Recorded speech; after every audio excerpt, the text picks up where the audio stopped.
ओम नमो भगवते वासुदेवाय।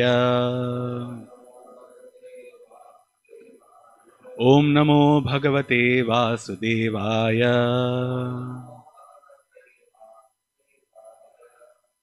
So today we are reading from Srimad Bhagavatam, Canto 10, Chapter 12, Text 34.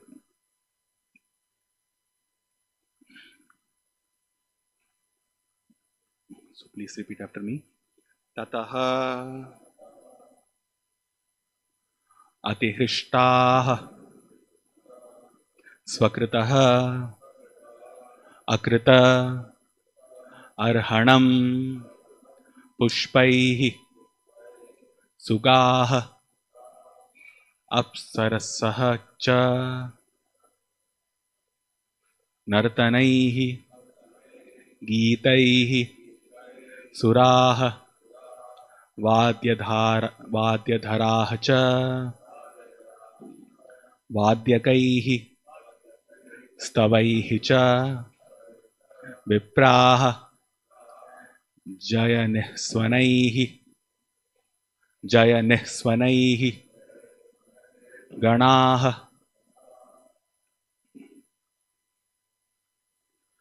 ततोत्तिहृष्टा स्वकृतो कृतार्हणम्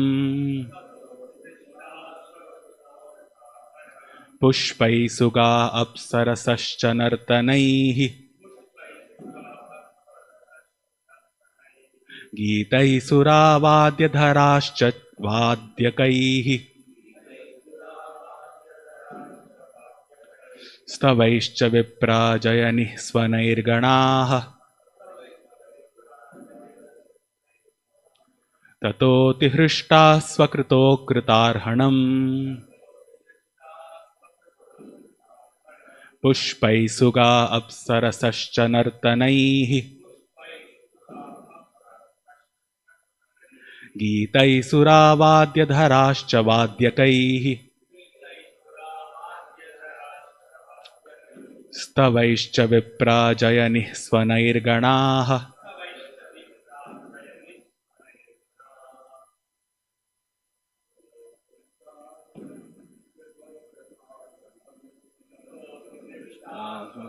कृतार्हणम्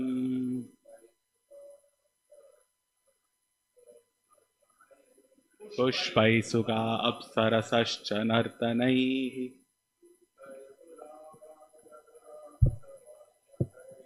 गीतैः सुरावाद्यधराश्च वाद्यकैः स्तवैश्च विप्राजयनिः स्वनैर्गणाः ततो हितिहृष्टा स्वकृतो कृतार्हणम् पुष्पैः सुगा अप्सरसश्च नर्तनैः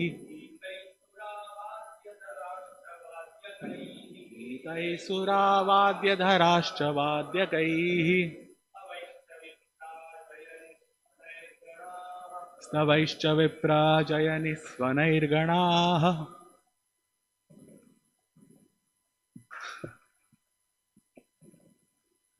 माताजी।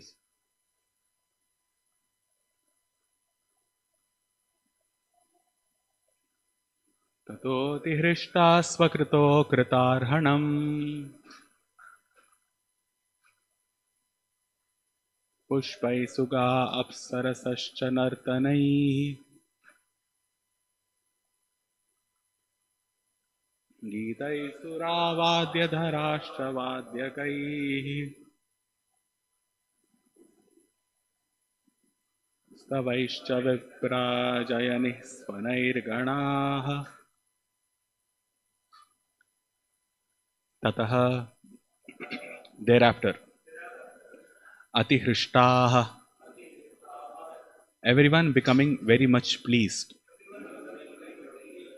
swakritah, own respective duty, akrita, executed, arhanam, in the shape of worshipping the Supreme Personality of Godhead,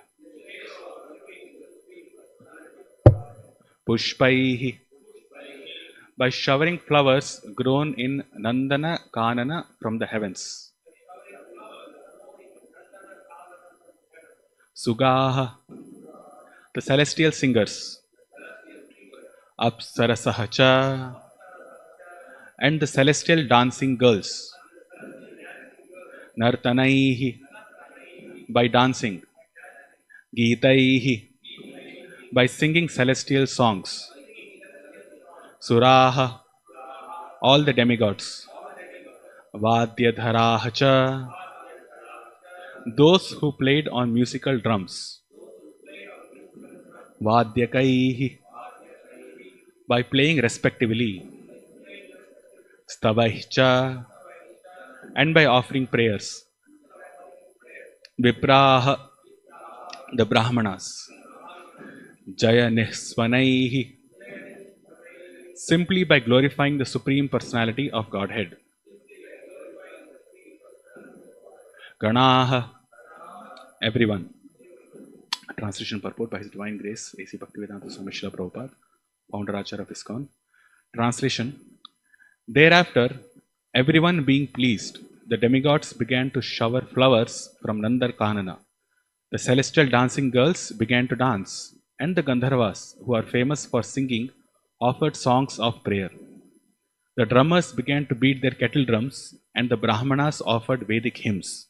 In this way, both in the heavens and on earth, everyone began to perform his own duties, glorifying the Lord. Purport: everyone has some particular duty. The Shastra has concluded, Nirupitaha, that everyone should glorify the Supreme Personality of Godhead by his own qualifications. If you are a singer, always glorify the Supreme Lord by singing very nicely. If you are a musician, glorify the Supreme Lord by playing musical instruments. Svanushthitasya dharmasya samsiddhir haritoshanam. The perfection of life is to satisfy the personality of Godhead. Therefore, beginning from this earth up to the celestial kingdom, everyone engaged in glorifying the Supreme Personality of Godhead. The decision of all great saintly persons is that whatever qualifications one has acquired should be utilized to glorify the Supreme Lord. Idam hi pumsas tapatah shrutasya va swaishtasya suktasya cha buddhi dattayoho avichuto rtha kavibhir nirupito yad uttama shloka gunanuvarnanam. Learned sages have definitely concluded that the infallible purpose of the advancement of knowledge, austerity, Vedic study, sacrifice, the chanting of hymns, and charity is found in the transcendental descriptions of the qualities of the Lord, who is defined in choice poetry. This is the perfection of life. One should be trained how to glorify the Supreme Personality of Godhead by one's respective qualities. Education, austerity, penance, or in the modern world, business, industry, education, and so on, all should be engaged in glorifying the Lord. Then everyone in the world will be happy. Krishna comes therefore to exhibit his transcendental activities so that people may have the chance to glorify him in every respect. To understand how to glorify the Lord is actual research work. It is not that everything should be understood without God. That is condemned. Bhagavad Bhakti Hinasya Jati Shastram Japas Tapah Apranasyaiva Dehasya Mandanam Lokaranjanam. Without Bhagavad Bhakti, without glorification of the Supreme Lord, whatever we have is simply a decoration of the dead body.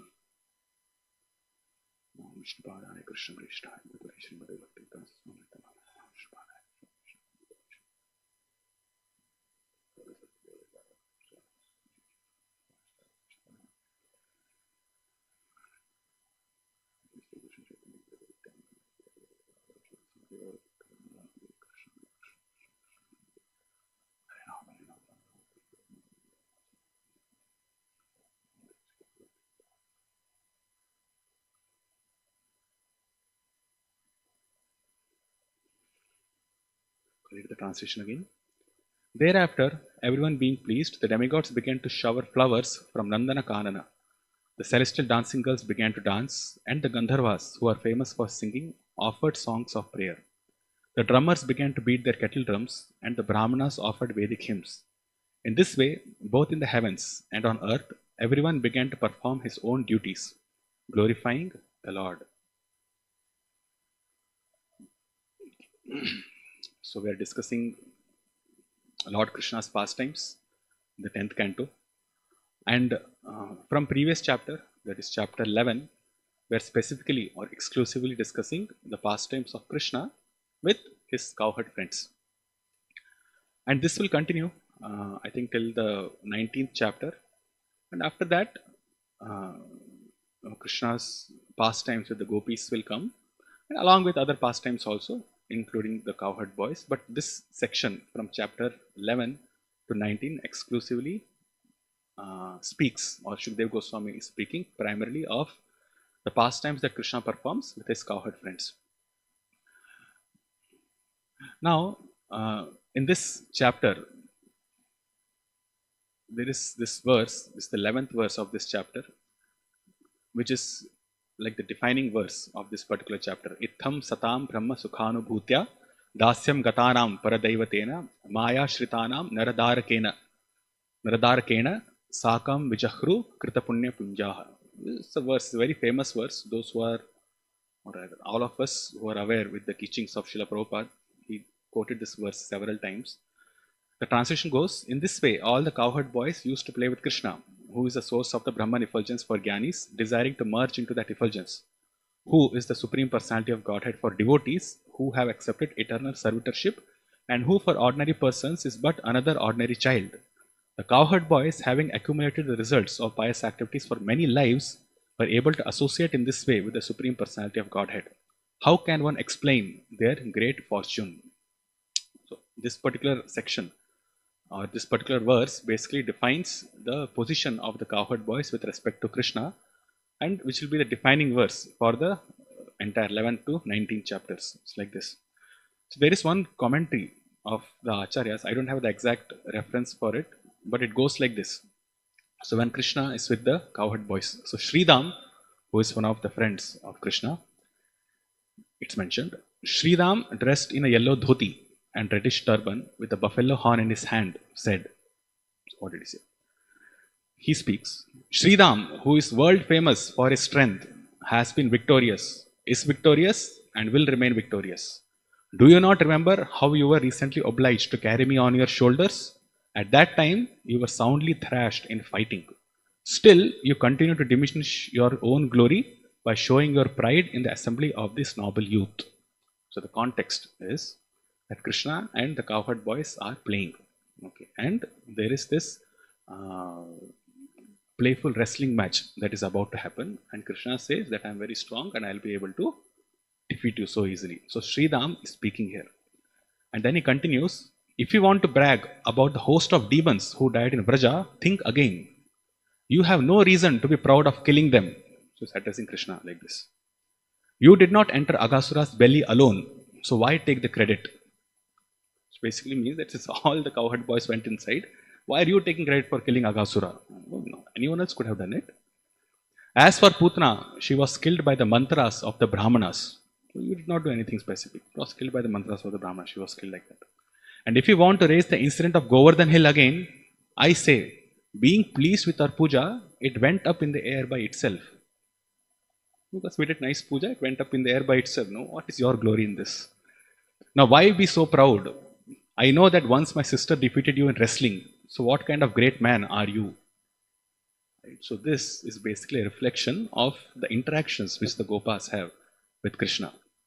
So although it will be surprising or astonishing to us that Krishna is killing so many demons, and Acharyas mentioned that some demons are mentioned here, but then actually Kamsa used to send demons every day of his stay in Vrindavan, means all the 11 years.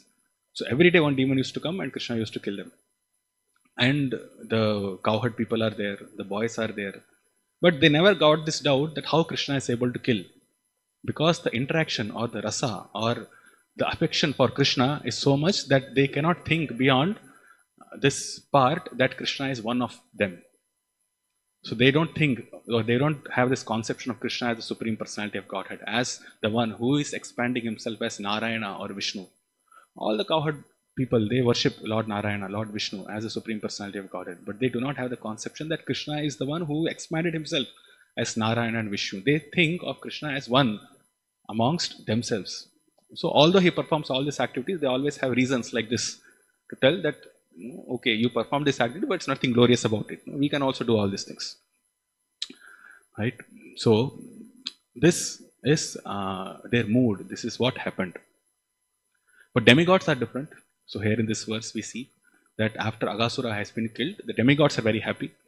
And we also saw previously in the same chapter that all the demigods are very powerful and Aghasura is a demon, but still demigods were fearful. Although they were drinking nectar every day, but still they were fearful that Aghasura might attack them and might harm them.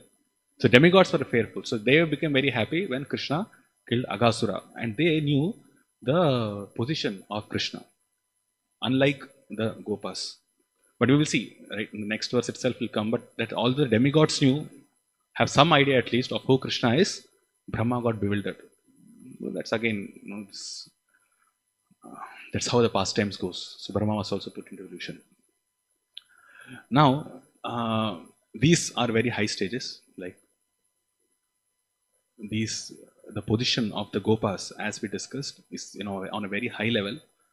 And before that, we have to understand certain concepts.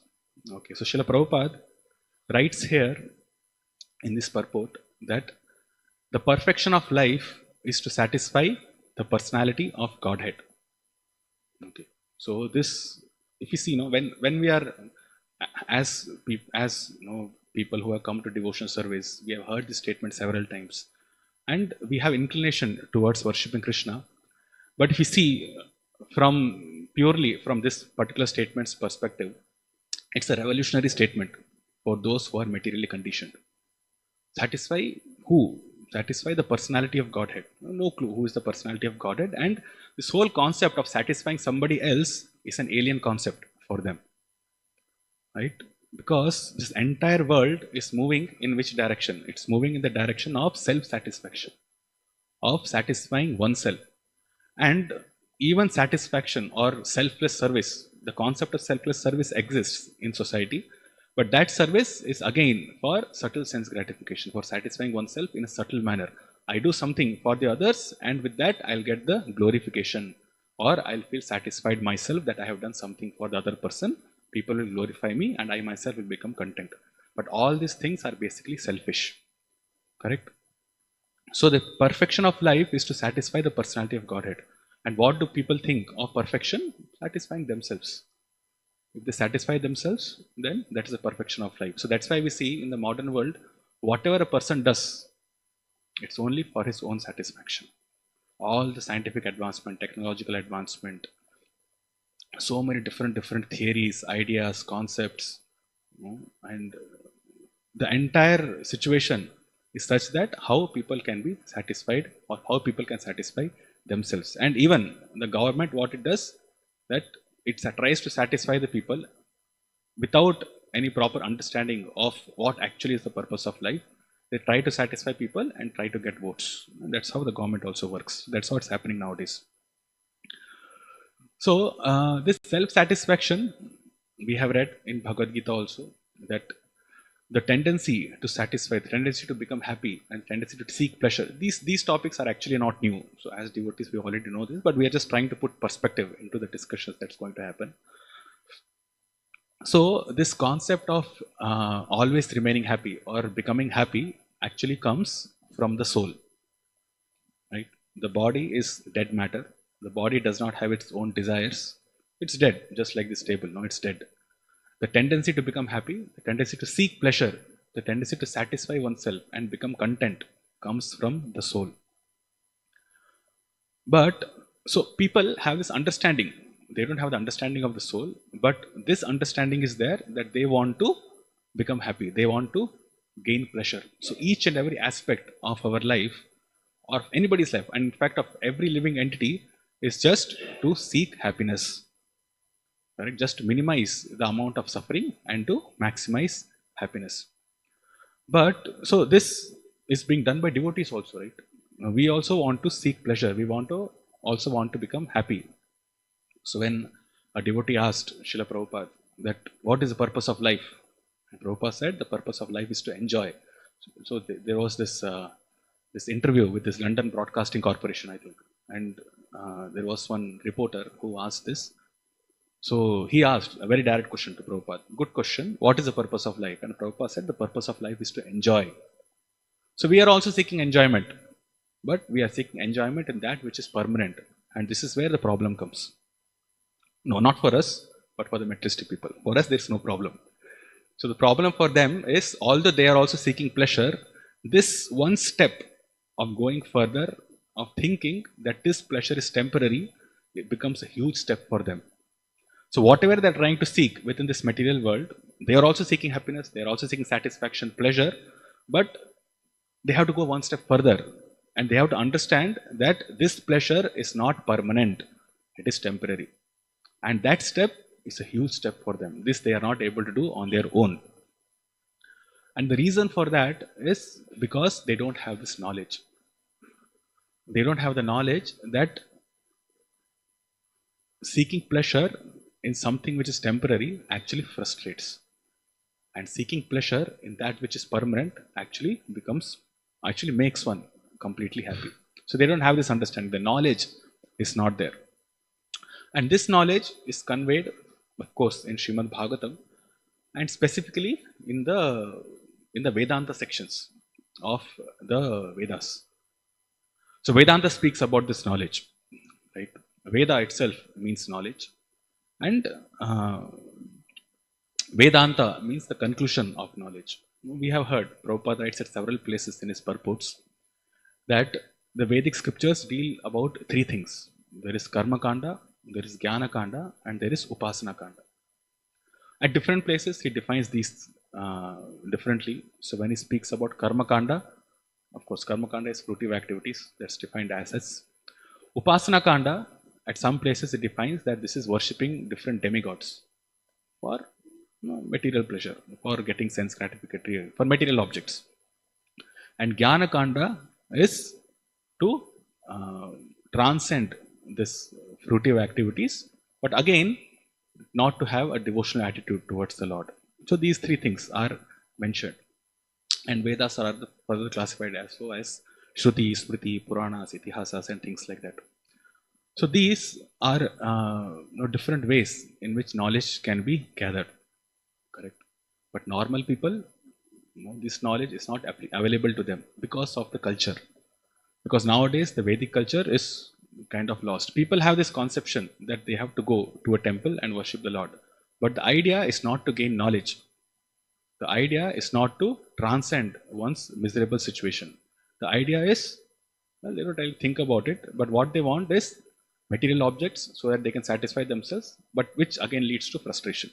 So they don't have this knowledge that whatever material objects they get, it is going to make them suffer more and more. Right? So this is how it's going on in the modern world. Now, in Chaitanya Charitamrita, when Sri Chaitanya Mahaprabhu is speaking to Rupa Goswami, he speaks this entire concept in 5 verses. So he says, he starts from the start. He says there is this dead matter, there is material energy of the Lord, and then there is spiritual energy of the Lord. And amongst the spiritual energy of the Lord, Tara Madhye Sthavara Jangama, Dui Bheda Jangame, Tiryak Jala Sthalachara Vibheda. He says that there are 2 types of living entities, those which are moving and those which are not moving. Correct? There is Sthavara, which are situated in one place. They are also living entities. And there is Jangama, those who can move. So this is the categorization of those living entities who have got material body within this world. Then he says, Tara Madhya Manushya Jati, Ati Alpatara, Tara Madhya Mlecha Pulinda, Baudha Shabara. So verse before that he says that among those who are moving, there is Tiryak, Jalas, Thala, Chara. So there are those living entities who move in the wind, which is birds. There are those living entities who move in water, which are aquatics. And there are those living entities who move on the land. And among those who move in the land, there is one very, Ati Alpatara, very less amount of species are there who are called human beings. And among them, there are some who are as good as animals, like the Mlechas, Pulinda, Baudha, and Shabara. So their consciousness is not developed. Their consciousness is just like that of an animal. Now, there are people, okay, who actually follow the Vedic scripture. So that's the next level. And he says, Veda nishtha madhye, ardheka Veda mukhe mane, Veda nishidda papa kare, dharma nahi gane. What it says, Veda nishtha madhye. And among those people who have taken up or who are following this Vedic culture, who are Veda nishtha, who has some faith in the Vedas, for them also it's Veda mukhamane, only lip service. They do only lip service that I am following Vedic culture, and they engage in all kinds of sinful activities by saying we are engaged in Vedic culture. So this we can see prominently in India. Okay. So the previous verse basically speaking about those living entities who are in foreign countries. Actually, this Pulinda means those who are Greeks. Then Abhira, Sunda, Pulinda, Hunas are those who are the Turks and Arabs. So all those people are mentioned in the Bhagavatam verse. So those are as good as animals. But in India, if you see Vedic culture, still some remnants are there. So people do lip service. And in the name of Vedic culture, they do all kinds of different types of worship. So one is going on here. So this is this. No, although it seems that they are following Vedic scriptures, they are following Vedic literatures properly, but actually what they are going to do, meat eating, this, that, and all, slaughtering cows, slaughtering goats. This is what happens here.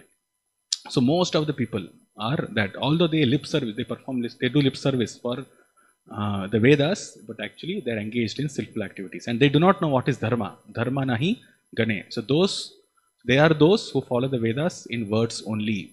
So it's actually of no use.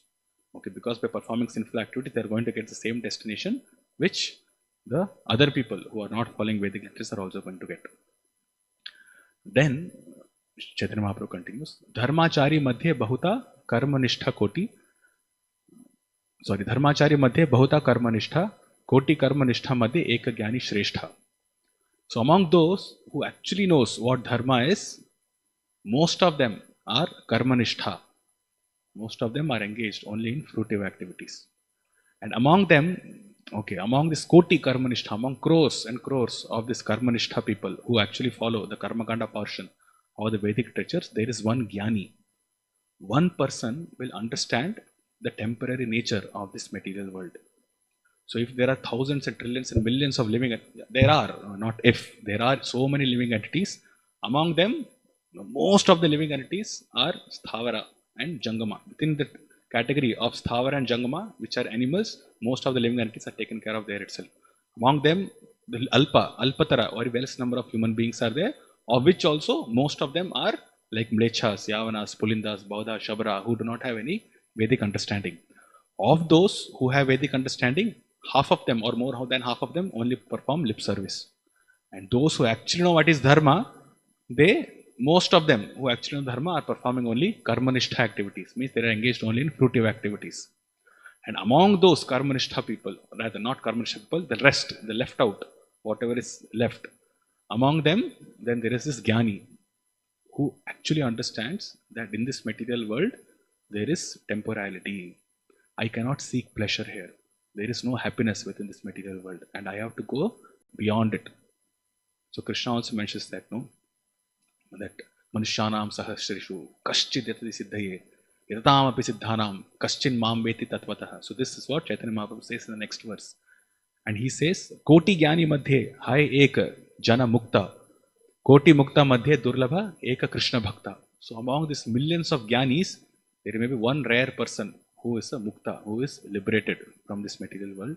And among those who are liberated, Koti mukta madhye, those who are completely liberated, you will find rarely one Krishna bhakta. One devotee you will find rarely. Like this. So, when we speak about this pastimes of Krishna with the cowherd boys, it's very, very rare, or it's very guhya. The pastimes of Krishna are very confidential. And it's confidential not because the Vedas are trying to hide Krishna's pastimes. It's confidential in the sense that the consciousness of the people is not evolved or developed enough to really understand these pastimes. Okay. So that is why when we started this discussion, I mentioned that although people are seeking for pleasure, all the living entities, right from Sthavara, Jangama, all the moving living entities, the birds, animals, aquatics, everybody is seeking for pleasure, for happiness. But none of them has the knowledge. Of course, animals don't have the knowledge, they don't have developed consciousness. But even among the human beings, the 4 lakh species of human beings, even among them, is rarely somebody who is a Jnani who gets this knowledge. So now the question that arises is, if the purpose, Prabhupada writes, the perfection of life is to satisfy the Supreme Personality of Godhead, why does not the Vedas directly speak about it? Right?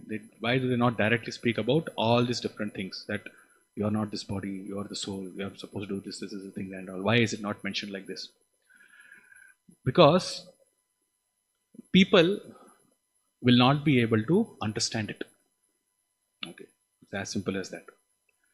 The consciousness of people or consciousness of living entities, of course, animals cannot understand. But human beings, the consciousness is also not very refined, as we saw. Most of the human beings, those who are in human form of life, because their consciousness is not really refined, even if this particular pastimes are mentioned to them, they will not be able to understand it and they will not be able to follow it. So there needs a gradual purification of their consciousness, which the Vedas provide as a process, as a methodology. That's why we have Jnana Kanda, we have Karma Kanda, then Upasana Kanda, and ultimately comes the Jnana Kanda. Now this is the system which was set up, and this kind of used to work in the previous ages.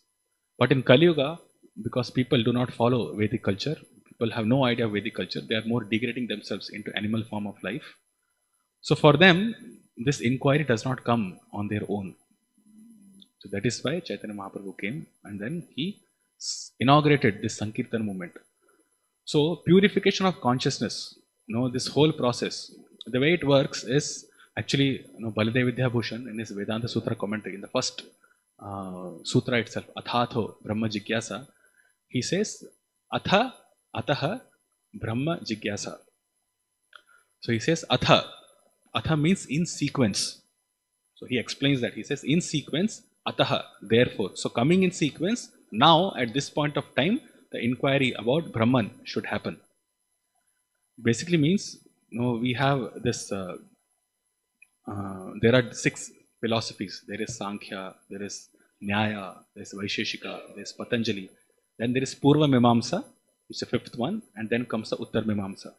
So Purva Mimamsa speaks basically about this Karma Kanda activities, rituals, Karma Kanda rituals, so that one can satisfy his senses in this life and then he can elevate himself to heavenly planets and enjoy there. So that is Karma Mimamsa.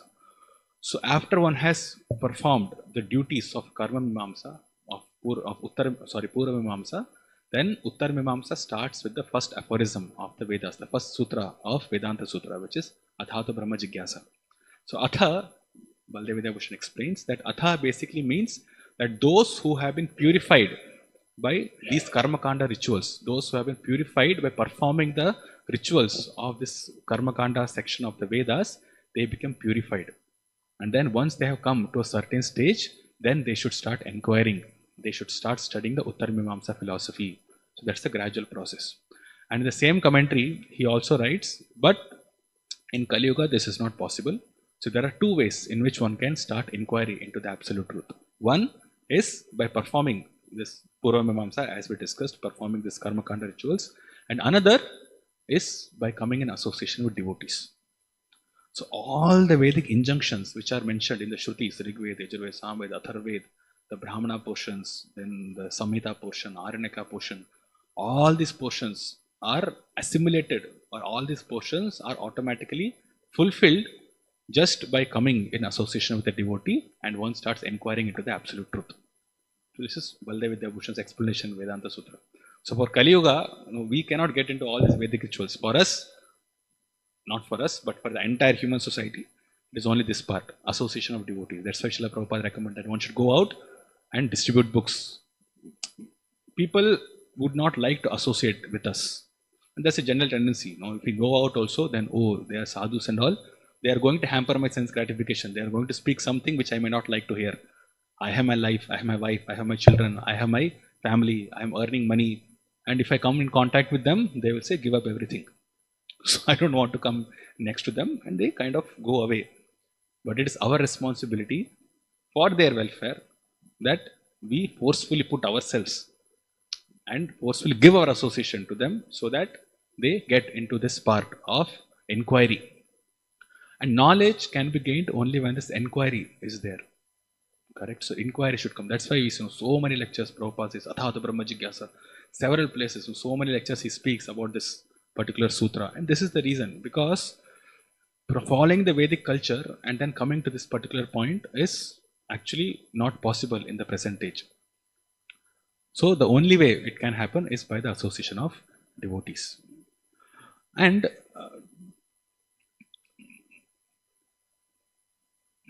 if we see that this particular verse in purport, Srila Prabhupada writes, everyone has some particular duty. The Shastra has concluded, Nirupitaha, that everyone should glorify the Supreme Personality of Godhead by his own qualifications. So if you are a singer, always glorify the Lord by singing nicely. If you are a musician, then do that. Then he also quotes this verse, Svanushthitasya dharmasya samsiddhir haritoshanam. Correct? So when we speak about this Karmakanda portion of the Vedas, it primarily speaks with respect to or in the framework of this Varna and Ashrama. And the duties, the Karmakanda rituals can be performed only when a human being situates himself in appropriate Varna and Ashrama. If he is not situated in proper Varna or proper Ashrama, then he does not have basically anything to do, because the Vedic injunctions are within the fold of this Varna and Ashrama institution. If Varna Ashrama institution is not followed, then Vedic injunctions are not applicable to that person. That is how it is. Correct? So these four Varnas are there: Brahmanas, Kshatriyas, Vaishyas and Shudras. So Brahmanas have specific duties which they have to perform, which are mentioned in the Karma Kanda rituals and Upasana Kanda rituals. Then Kshatriyas have certain things that they have to perform. Then same for Vaishyas and same for Shudras also. So they have their respective duties which have to be performed. And similarly for the Ashrama, there is Brahmachari Ashram. So there are rules and regulations for Brahmachari Ashram. Grihastha Ashram, there are so many things which are mentioned for Grihastha Ashram. The Manu Samhita, the Dharma Shastras speak quite in an elaborate detail about all these things. So Grihastha Ashram is there. Vanaprastha Ashram, these are the do's and these are the do nots. These are the things which should be done, should not be done.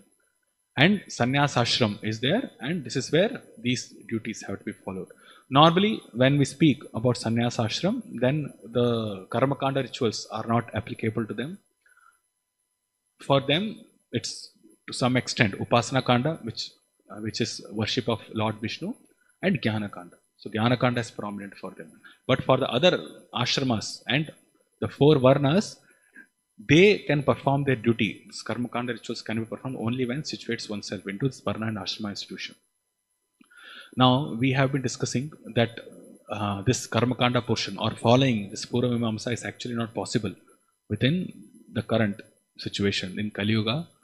But at the same time, if we see, Srila Prabhupada wanted to establish this Varna and Ashrama institution. Correct? He said, half of my work is done, which is establishing the concept of devotional service, construction of temples, making devotees, making brahmanas who can go out and preach. So what Prabhupada did is, he made brahmanas and he made sannyasis. Right? And he said, oh, this was actually the program of my Guru Maharaj, Bhakti Siddhanta Saraswati. And my program is one step further.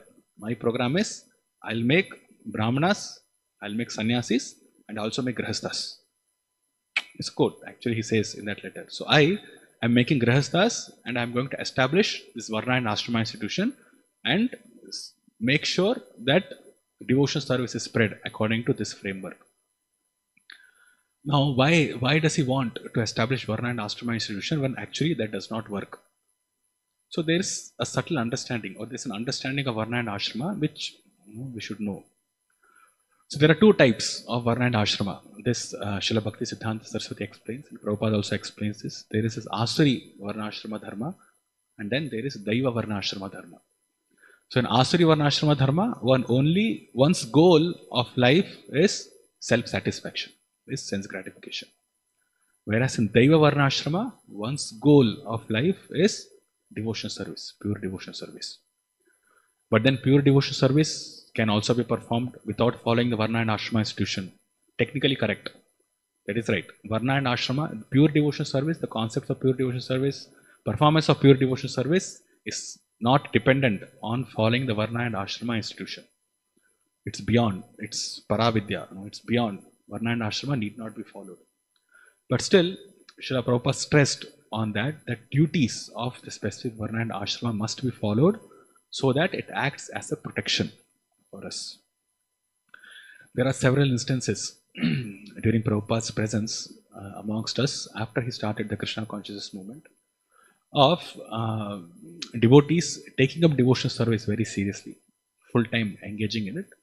But then they had lapses, which means they were engaged in illicit activities with women. Sannyasis were falling down. They were not able to maintain their vows of initiation. They were not able to engage themselves in pure devotional service. And this is where the Deva Varnashrama institution was offered of Srila Prabhupada. Of course, the idea was already there, even if we see the books of Srila Prabhupada from 1966-67, and in the first canto, which he wrote in the starting 1958, he started writing the first canto of Srimad Bhagavatam in 1958-1959, and he completed it in 64 or 65, I think, or 63, I think.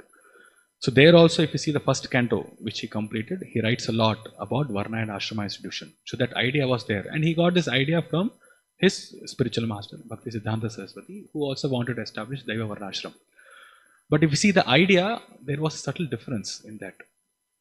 Bhakti Siddhanta Saraswati wanted to establish Daiva Varnashram on order of his Shiksha Guru, Srila Bhaktivinoda Thakur, his father.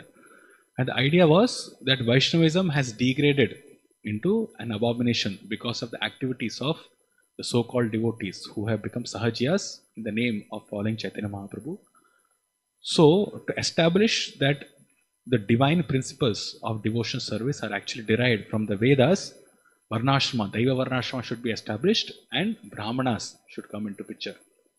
So, the devotees who are actually performing pure devotion service, they are in line with the Vedic principles. So they should be, they are Brahmanas. So although they may not have been born in Brahmana family, they are Brahmanas and they should be considered as such. And because they are performing devotions, they are more than Brahmanas.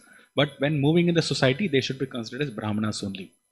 And similarly, the sannyasis, there was no concept of sannyas from the period of Chaitanya Mahaprabhu and associates till Srila Bhakti Siddhanta Saraswati took sannyas. So it was revolutionary at that time. So like in the middle, around 200 years, Gaudiya Vaishnavas did not take sannyas because sannyas was beyond, or rather what they were performing as pure devotion service within this Gaudiya line, they did not have to take sannyas. But Srila Bhakti Siddhanta Saraswati introduced his sannyas ashram also. He started making mutts. The concept of mutt was also alien at that time. Not alien, like not that they were not aware of it. Obviously, mutts were there of Sri Vaishnavas, mutts were there of Madhvacharya's ashram, this thing also, Madhva's followers. But Gaudiya Vaishnavism does not have mutts. There were Babajis, they used to live around in huts, and then they have their own akhadas, so their own gatherings, groups, and they used to discuss. But because the whole Gaudiya Vaishnavism has degraded, then this impetus to establish Varnashrama principles, Daiva Varnashrama principles, was inculcated or was started by Srila Bhakti Siddhanta Saraswati. So he had brahmacharis, he had sannyasis, he had grihastha disciples, and then he also introduced this Brahmana Varna, saying the devotees who are performing pure devotional service, they are no less than Brahmanas, although they are not born in Brahmana families. So this is like the initiating part of Varnashrama institution. And Prabhupada took it forward. And he wanted to establish a full-fledged Varnashrama community with brahmacharis, sannyasis, grihasthas, vanaprasthas, Brahmana, Kshatriya, Vaishya, Shudra, entire setup should be there. And the main reason for that is because devotees, as Kali Yuga progresses, there will always be shortcomings. All those, the spiritual practices of pure devotional service are complete, but because people are going to make a huge jump into devotional service, there may be samskaras, there may be some impressions in the mind due to their previous association within this material world and even in previous lives also, that they may not be able to sustain themselves properly in pure devotional principles. So Varnashrama actually helps. The institution of Varna and Ashrama, the following of rules and regulations of Varna and Ashrama actually supports the pure devotional service concept. Although technically defining devotional service is independent of Varna Ashrama institution, but for devotees to have a support system, there is Varna and Ashrama institution that should be followed. The rules and regulations. Varna and Ashrama, when you speak about Varna and Ashrama institution, they are basically rules, things that should be done and things that should not be done for each of the Varnas and each of the Ashramas. And because there are samskaras for every living entity or for every human being who is born, the present modern world does not provide an opportunity to exhibit his true nature. Okay, there are Brahmanas who has Brahminical tendency, but due to circumstances, he has to work outside. Now, Kshatriyas, like they're almost eliminated now. We don't find Kshatriyas anymore. And there are Vaishyas. Vaishyas are there, and Shudras are there, right? But they also do not perform their prescribed duties as recommended in the Vedas. So they also remain frustrated. So those who are of specific inclination, people are of specific inclination, but the modern setup provides the system in such a way that they have to do something which is actually not their nature. Correct? Those who are of Brahminical nature, they have to work outside. They have to earn money. That's how the modern system works. So how do we establish Varna and Ashrama in such situation? So that's why Prabhupada recommended farm communities. And he said, okay, devotees, those who are taken up devotional service, they have to progress in devotional service. And for that, they need a support system also, because everybody has a different inclination, different desires, and so many other things are there which may hinder their progress in devotional service. So therefore, Varna and Ashrama institution should be established, but it cannot be established in modern society because the society cannot be overhauled in just like that. So farm communities are there. So his whole idea was that farm communities will be established and devotees will move to farm communities, and they will set up an ideal environment where Daiva Varnashma principles will be followed. They will situate themselves into proper Varnas, either Brahmana, Kshatriya, Vaishya, Shudra, and they will situate themselves into one of these 4 ashrams, Brahmacharya, Grihastha, Vanaprastha and Sannyas, and with that they will perform their devotional service. So Krishna will be the goal of their life. That is how they will perform their devotional service, and by looking at that, by seeing that those people who want to take up devotional service or who are in the city, they should also get inspired and move to these farms. And through this farm, this entire movement will spread. So when this question was asked to His Holiness Bhakti Vikas Maharaj Guru Maharaj, that how Chaitanya Mahaprabhu said, Prithivite Achayati Jagannath Nagaradri Gram Sarvatra Prachar Hoibe Mera Naam. So he said, in every town and village, my name will be preached. So how is it possible? How can we achieve that? So Maharaj said that is possible only through his Varna and Ashrama farms, communities. It is not possible by just living in the cities. Okay, so the whole idea should be such that we preach to people here and then send them to farm. So we are in the city so that we tell them, you are wasting your life, although you are after happiness. Your happiness is temporary. You have to inquire about the absolute truth. You have to inquire who you are. You have to understand who Krishna is, who God is, what is your relationship, why you have to suffer and why you should not suffer this repeated process of birth and death. Make them devotees and then send them to farm so that they can perform their devotional service perfectly and go back home, back to Godhead. So if we see in this purport, Srila Prabhupada, he quotes this verse from Canto 1, Chapter 2, Text 13. This Atah Pumbe Dvija Shreshta Varnashram Vibhavakashaha Svanashtitasya Dharmasya Samsiddhir Haritoshanam. So there, he explains in his purport this perfect recipe for progressing in pure devotional service, or basically perfecting one's life. Prabhupada writes here, the perfection of life is to satisfy the Supreme Personality of Godhead, and that can be done by performing one's own activities. If you see this verse itself, the first line says, Tato Hrishta Swakrito Akritarhanam. The word meaning says Swakritaha, own respective duty, Akrita, executed, Arhanam, in the shape of worshipping the Supreme Personality of Godhead. So this is the goal. So based on this, but these 3 words is what Srila Prabhupada is quoting this particular text from Canto 1.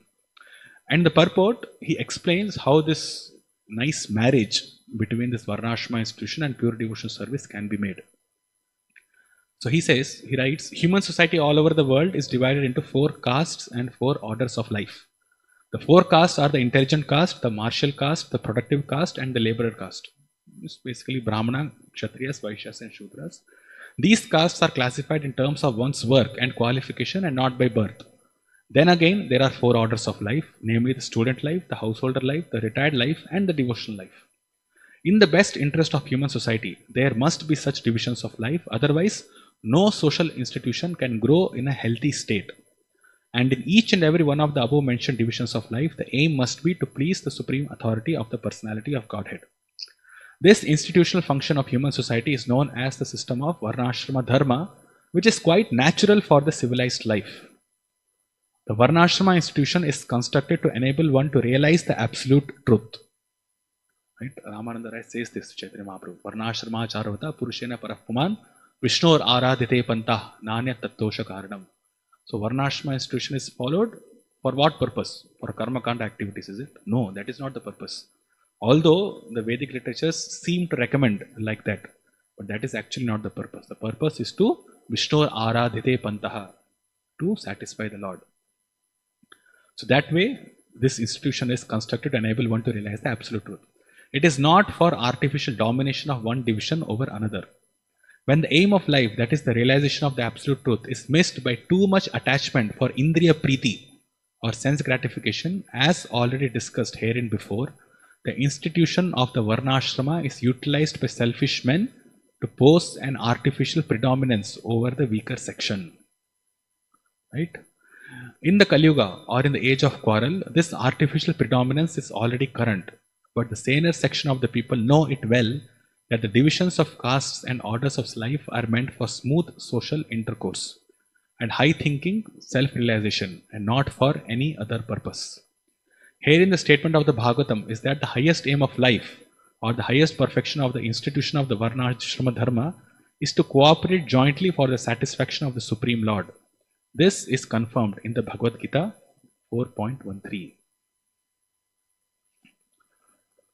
Right? And Srila Prabhupada also writes in the purport of Canto 1, Chapter 5, 22, which is also quoted here. He says, human intellect is developed for the advancement of learning in art, science, philosophy, physics, chemistry, psychology, economics, politics, etc.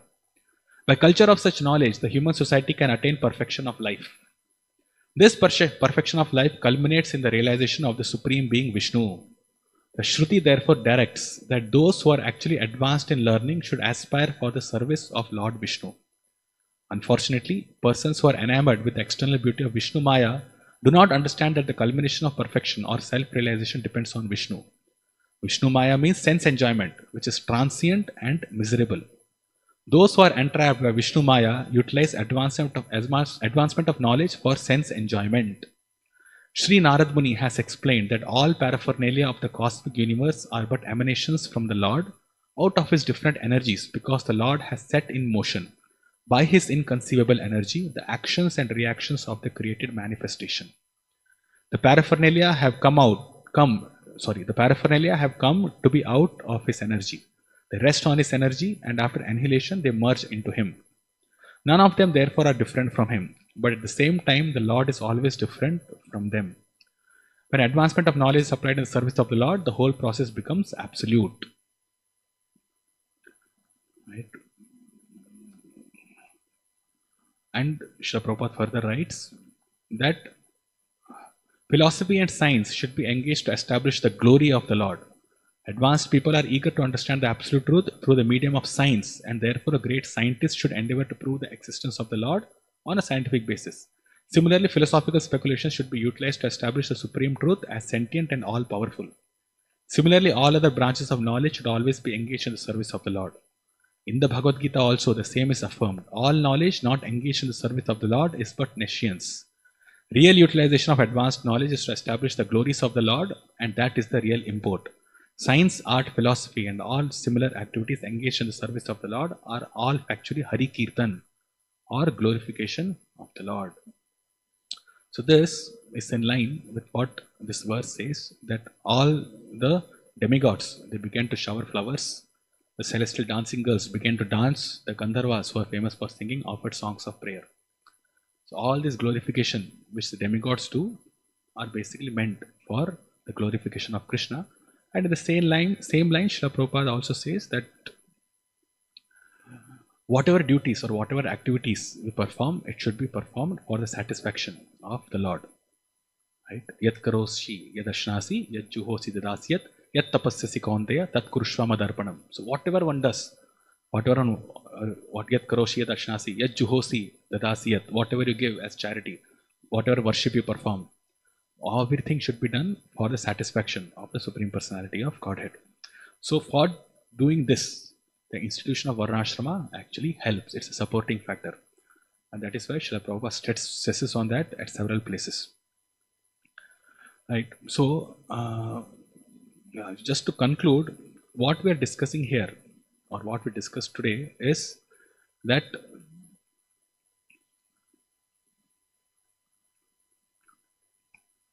the goal is very exalted. Right? The goal of going back home, back to God, and engaging in Krishna's pastimes as his devotee is a very exalted one. And the perfection of life is to satisfy the personality of Godhead. But this, being a very revolutionary concept, it requires a process. Although we discussed that karma kanda rituals cannot be followed, and we cannot take to this Uttar Mimamsa, Athavata Brahma Jigyasa by performing all these Purva Mimamsa rituals, because life is short. Life is short and purification happens. Purification, performing this karma kanda rituals happens over many lifetimes. So this is not possible. So therefore, association of devotees is possible. But even after association of devotees is definitely required throughout one's devotional practice. One performs devotional service, but at the same time, the support of Varnashrama is also required, because the condition of the Kali Yuga people is such that taking up directly to pure devotional service is also a challenging task. Okay, and all this starts with inquiring into what the absolute truth is, which normally people are not inclined to do, because they are contaminated by their consciousness, by Rajoguna and Tamoguna. So Krishna also speaks in Bhagavad Gita that Satyam Sanjayate Jnanam. So knowledge is actually gained in Sattvaguna. So what actually happens in following this Vedic process is it brings one from the mode of ignorance and passion to Sattvaguna. It's only the elevation of consciousness from these three different modes.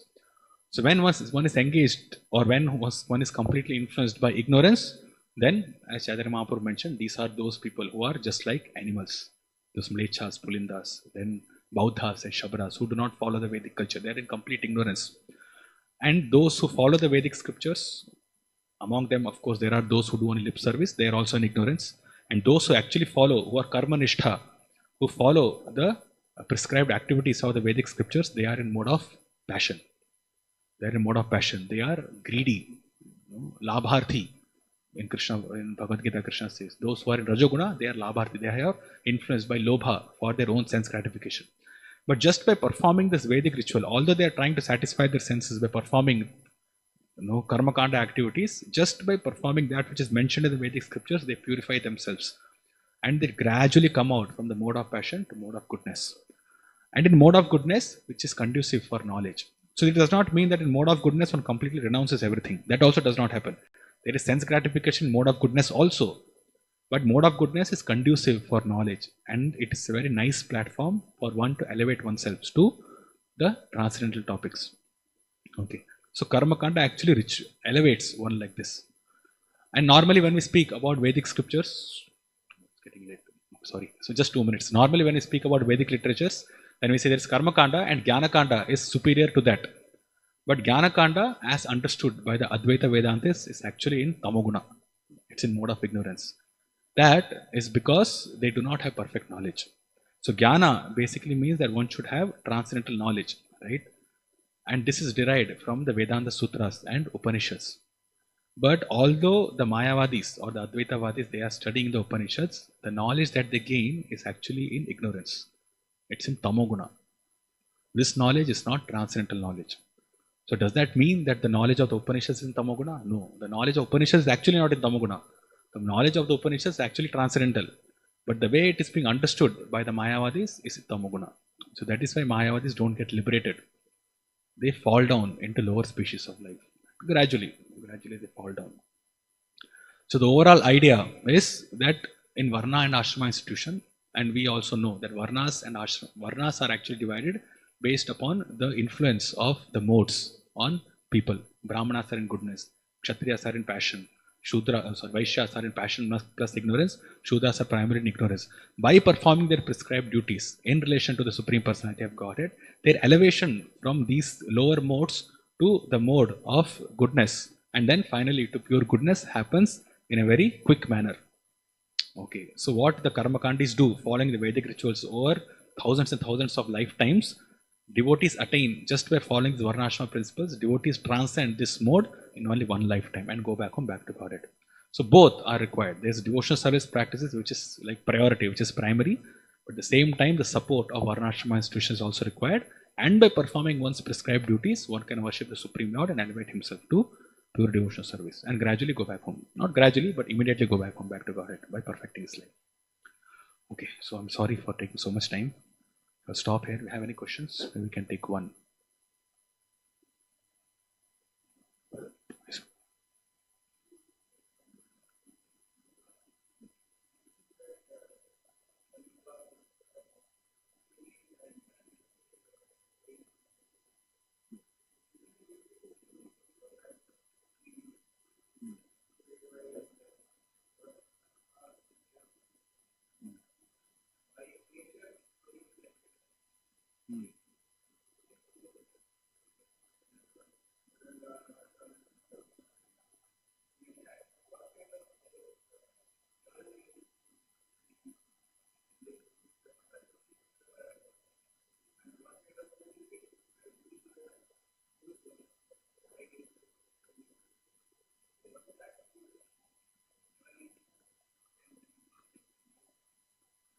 The instruments which they use, it's mentioned in different places in Bhagavatam. Belis, drums, and other things. So these things are mentioned. What they actually sing, I don't know. What they actually sing, I don't know. But see, anything which is engaged in the glorification of Lord, that attains transcendental nature. Okay, so that is there. But see, my understanding is in the heavenly planets, the demigods understand Lord Vishnu as a supreme personality of Godhead. Okay, so they are devotees, but they are mixed devotees. So when they are engaged in glorifying the Lord, they have this knowledge of using appropriate instruments for the glorification of the Lord. So my understanding is that they will be using only those instruments which pleases the Lord.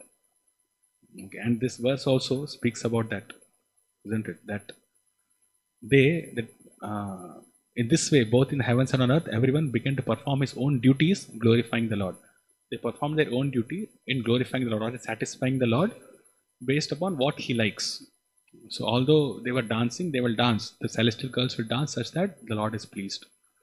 Okay, Gandharvas will sing, offering those prayers which are which the Lord likes. The story is there. No? Narad Muni was Upabarhana before. Then he was a Gandharva, but he was Prabhupada, he was playing cinema songs. So then he was cursed. So like that. So these Gandharvas, when they sing, they are supposed to sing about the glories of the Lord. So that's what they do. And the demigods are aware what pleases the Lord. They are also devotees. So they would know what is to be done.